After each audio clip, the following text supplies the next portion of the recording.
विमल बोलो जुबा केसरी, हर पल मनाओ केसरी त्योहार। प्रणाम, मैं गरिमा सिंह। सबसे बड़ा सवाल में आज बात करने वाली हूं उत्तर प्रदेश की, जहां ताल ठोकी जाती है बढ़िया कानून व्यवस्था की, जबरदस्त लॉ एंड ऑर्डर, और मुख्यमंत्री योगी आदित्यनाथ विधानसभा के पटल पर ऐलान करते हैं कि माफियाओं को मिट्टी में मिला देंगे। ये हुंकार भरी जाती है, जीरो टॉलरेंस अपराधियों के खिलाफ इस प्रदेश की पुलिस का है। और दरअसल इसी नैरेटिव पर हम और आप भरोसा कर लेते हैं, आम जनमानस भरोसा कर लेता है। लॉ एंड ऑर्डर दुरुस्त है, चाक चौबंद है।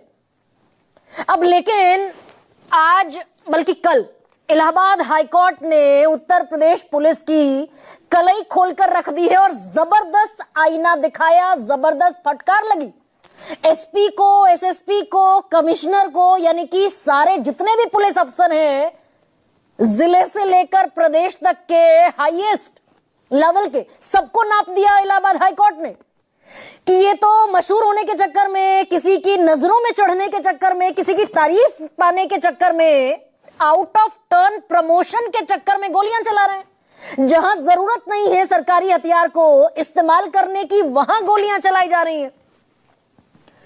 और किसी की नजरों में चढ़ने के लिए यह कहता हुआ दिखाई दिया इलाहाबाद हाईकोर्ट कि मुझे जो रिपोर्ट मिली उसमें एक भी मामला ऐसा नहीं है जहां कानून का या फिर सुप्रीम कोर्ट के निर्देशों का पालन हो रहा हो। हर जगह दरअसल अराजकता फैली हुई है। और मैं हूबहू अगर आपके सामने पढ़ूं कि क्या कहता दिखाई दिया इलाहाबाद हाईकोर्ट, तो वो ये है कि कानून की नजर में हम बिल्कुल इसको स्वीकार नहीं कर सकते, क्योंकि आरोपी को सजा देने का अधिकार सिर्फ न्यायपालिका के पास है। पुलिस के पास अधिकार नहीं है गोली चलाने का। शरीर के गैर महत्वपूर्ण हिस्से पर चोट पहुंचाकर किसी अपराधी को सजा देने के लिए न्यायपालिका का काम करने की इजाजत हम पुलिस को नहीं दे सकते। हम इस प्रदेश को पुलिस स्टेट नहीं बना सकते। अब ये शब्द आपके लिए थोड़ा सा नया हो सकता है। अदालत कह रही है, कोर्ट कह रहा है कि हम पुलिस स्टेट नहीं बनने देंगे उत्तर प्रदेश को, यानी जिसमें सरकार पुलिस को इस्तेमाल करती है अपने एजेंडे के लिए और एक खास वर्ग को, सीमित वर्ग को दबाने की कोशिश की जाती है पुलिस के जरिए। तो ये अदालत कहती हुई दिखाई दी कि हमें एक भी मामला ऐसा नहीं मिला जहां ये संवैधानिक तरीके से काम कर रहे हो।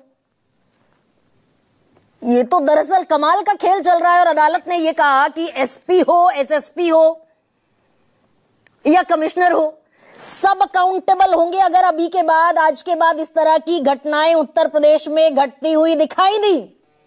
और अदालत ने जो बड़ी, इससे भी ज्यादा गंभीर बात कही, वो क्या कि तो पुलिस या राज चल रहा है उत्तर प्रदेश में। और आईपीएस अफसर जो हैं, जिन्होंने बाकायदा एक परीक्षा पास की है सिविल सर्विसेज में, वो अफसर जो हैं वो जजेस पर दबाव बनाते दिखाई दे रहे हैं।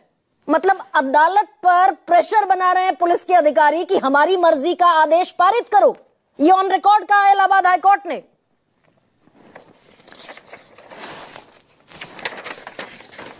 अब इलाहाबाद हाईकोर्ट ये भी कहता दिखा कि इतनी खींचतान बढ़ी, संभल में इतना खींचतान पैदा हो गया अफसरों के बीच में और जज के बीच में कि हमें अपने एक जज का तबादला करना पड़ा, चीफ जुडिशियल मजिस्ट्रेट का। तो मतलब जो पुलिस चाहे वही कानून चलेगा, जो पुलिस चाहे वही अदालत फैसला देती हुई दिखाई देगी, और संविधान को उठाकर रख देंगे ताक पर, कानून को उठाकर रख देंगे ताक पर। यह कहा बाकायदा इलाहाबाद हाईकोर्ट ने सरल शब्दों में। और ये तारीफ पाने के लिए, किसी की नजर में चढ़ने के लिए, तो वो सीधा सीधा इशारा और संदेश कहां जाता हुआ दिखाई दे रहा है, this is not a rocket science, समझना इसको। और ये नौबत दरअसल क्यों आई और कोर्ट को ये कहने की जरूरत क्यों पड़ी कि भाई अब तो अदालत दबाव में है। याद कीजिए, नवंबर 2024 का मामला, संभल में जमकर बवाल हुआ, जमकर हिंसा हुई। जामा मस्जिद के सर्वेक्षण के लिए पहुंच गए थे लोग, पुलिस के लोग, और वहां हिंसा इतनी ज्यादा भड़की कि 5 लोगों की मौत हो गई। एफआईआर हुई जमकर, राष्ट्रीय सुरक्षा कानून लगाया गया, अरेस्टिंग हुई। यहां तक कि समाजवादी पार्टी के जो सांसद थे बर्क साहब, उनके खिलाफ नामजद एफआईआर हो गई। ये जो तस्वीरें मैं आपको दिखा रही हूं, इनको डिकोड करने वाली हूं अभी। ये अनुज चौधरी हैं, उस वक्त संभल के सीईओ थे, सर्कल ऑफिसर। गदा लेकर पहुंचे थे उस वक्त वहां और जय श्री राम के नारे लगा रहे थे। तो 5 लोगों की जान चली गई। माहौल ऐसा बना कि भाई वहां उत्पात किया लोगों ने तो पुलिस को फायरिंग करनी पड़ी। शिकायत सीजेएम के पास गई, चीफ जुडिशियल मजिस्ट्रेट के पास जो संभल के थे, विभांशु सुधीर, जिले के सबसे बड़े जज। अब विभांशु सुधीर को शिकायत में दम लगा और उन्होंने कहा कि ये जो साहब हैं सीओ सर्कल ऑफिसर अनुज चौधरी, इन्होंने दरअसल बेजा गोली चलाई वहां पर लोगों पर, और अनुज चौधरी सहित 20 लोगों के खिलाफ एफआईआर की जाए, ये अदालत ने कहा। तो एसएसपी साहब जो थे संभल के, वो अड़ गए कि हम एफआईआर नहीं करेंगे, हम लॉज ही नहीं करेंगे एफआईआर, हम तो इलाहाबाद हाईकोर्ट पहुंचेंगे अपील लेकर।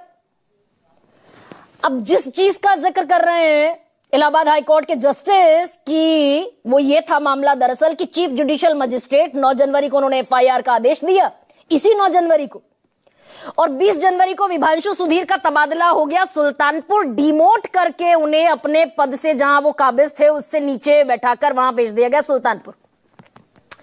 तो जज साहब कह रहे हैं कि अब तो हम पर भी दबाव है। तो ये दरअसल शय पाते हुई उत्तर प्रदेश की पुलिस कहां से दिखाई दे रही है और किसकी शय है। याद कीजिए, संभल में अभी ईद की नमाज का मौका था, मार्च का महीना 2025। संभल पुलिस ने ऑर्डर जारी कर दिया, और ये ऑर्डर मेरठ में भी जारी हुआ था कि मुसलमान लोग घरों की छतों पर भी अगर नमाज पढ़ते पाए गए तो पासपोर्ट जब्त हो जाएगा, ड्राइविंग लाइसेंस निलंबित हो जाएंगे, सस्पेंड कर दिया जाएगा। भाई घरों की छतों पर अगर कोई नमाज पढ़ रहा है तो इसमें कौन सा लॉ एंड ऑर्डर बिगड़ रहा है?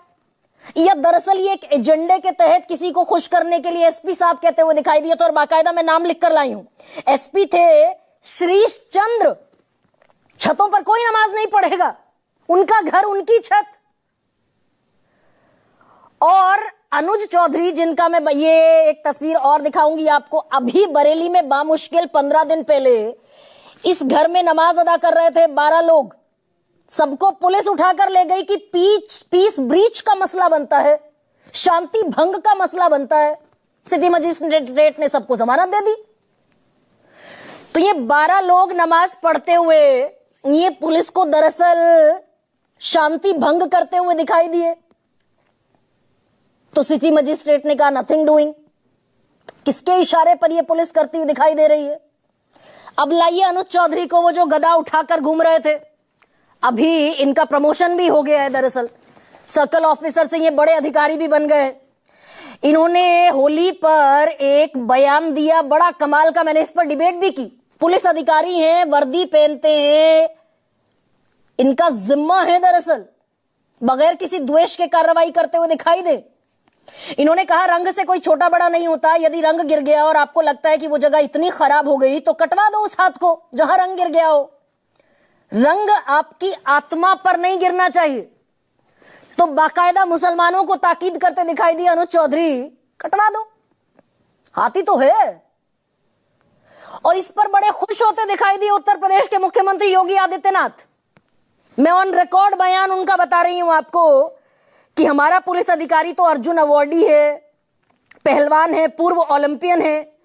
पहलवानी के लहजे में बोल रहा है, कुछ लोगों को बुरा लग सकता है, बात तो सच है, कह तो सच रहा है कि हाथ कटवा दो जिसे दिक्कत हो होली के रंग से। यह भी पुलिस करती हुई दिखाई दे रही है और शाबाशी के तौर पर पीठ भी ठोकी जा रही है। और यहां तक उत्तर प्रदेश में हुआ, अलीगढ़ में बड़े कमाल की एक स्क्रिप्ट लिख दी पुलिस ने। 2 युवकों को घर से उठाया, उनको जंगल लेकर गई, वहां पर कैमरा सेट किया, बाकायदा फ्रेमिंग की गई कैमरा की, और युवकों को कहा दौड़ो। ये एस्टैब्लिश किया गया कि भाई हम इनको पकड़ते हुए दिखाई दे। वो तस्वीरें मैं आपको दिखा रही हूं, इन दोनों युवकों की जेब में चाकू और मोबाइल रखा अलीगढ़ पुलिस ने। इतनी कमाल का काम कर रही है पुलिस। और चाकू रखकर इनको दौड़ाया गया। बाकायदा दारोगा साहब सेल्फी लेते हुए दिखाई दिए इनके साथ कि हमने इतना कमाल का काम कर दिखाया। चाकू था इनकी जेब में। अब छत पर से कोई वीडियो बना रहा था, वीडियो वायरल हो गई तो फिर पुलिस को माफी मांगनी पड़ी। और सुल्तानपुर में एक और एनकाउंटर हुआ था, अदालत कह रही है भाई जिसको चाहे उसको गोली मार देते। ना, ये बिल्कुल स्वीकार्य नहीं है। ये हाफ एनकाउंटर, आप किसी के भी शरीर में गोली मार देंगे। तो याद कीजिए, एसटीएफ के सीओ साहब थे डीके शाही, चप्पलों में पहुंच गए थे एनकाउंटर करने मंगेश यादव का सुल्तानपुर की डकैती कांड में, और बाकायदा फॉर्मर ऑफिसर्स ये कहते हुए दिखाई दिए कि हमने आज तक ऐसा एनकाउंटर नहीं देखा जो चप्पलों में अफसर पहुंचते हुए दिखाई दे रहे हो। और बाद में अमिताभ यश, जो एसटीएफ के चीफ थे उस वक्त, वो कहते दिखाई दिए कि भाई आप चप्पल की बात कर रहे हैं, हम तो गंजी लुंगी पहनकर भी चले जाते हैं एनकाउंटर करने। और अब जब एनकाउंटर की और हाफ एनकाउंटर, आप कमाल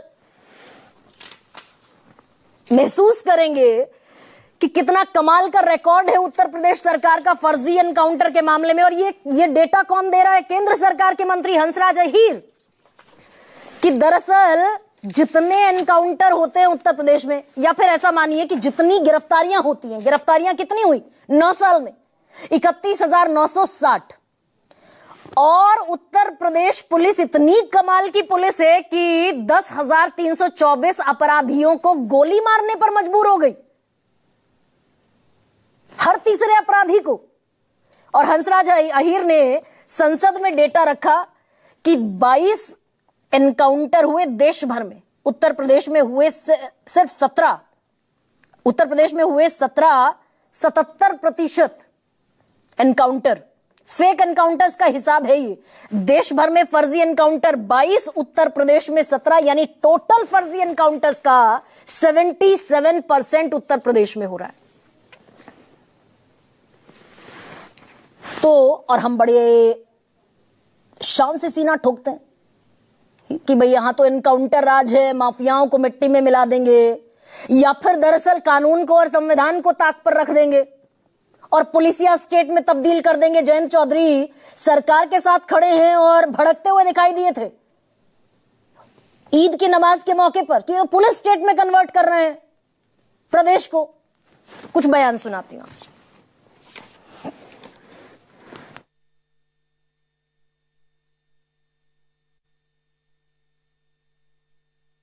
घुसा था, लेकिन जब यहां की पुलिस की गोली ने उसके शरीर को छलनी किया तो कल वो चिल्ला रहा था कि साहब मैं गलती से उत्तर प्रदेश की सीमा में आ गया हूं। तो ये सरकार एनकाउंटर से लोगों को डराना चाहती है, एनकाउंटर से लॉ एंड ऑर्डर नहीं ठीक करना चाहती, केवल डरा करके लोगों को एक परसेप्शन क्रिएट करना चाहते हैं कि हम देखिए ऐसे हम लॉ एंड ऑर्डर ठीक कर देंगे की तरह घुसा था, लेकिन जब यहां की पुलिस की गोली ने उसके शरीर को छलनी किया तो कल वो चिल्ला रहा था कि साहब मैं गलती से उत्तर प्रदेश की सीमा में आ गया हूं। अदालत कह रही है कि ये तो दरअसल खिलवाड़ चल रहा है कानून से। अब ऐसे में आपके सामने रखती हूं आज का सबसे बड़ा सवाल। चला दीजिए भाई, क्या आज स्लो प्रोसेस में है क्या पीसीआर? नहीं चलेगा योगी का एनकाउंटर राज, कोर्ट ने समझा दिया आज। और दूसरा आज का सबसे बड़ा सवाल ये, कोर्ट वही फैसला सुनाएगा जो यूपी के सिंघम को भाएगा। अब पुलिस दबाव बना रही है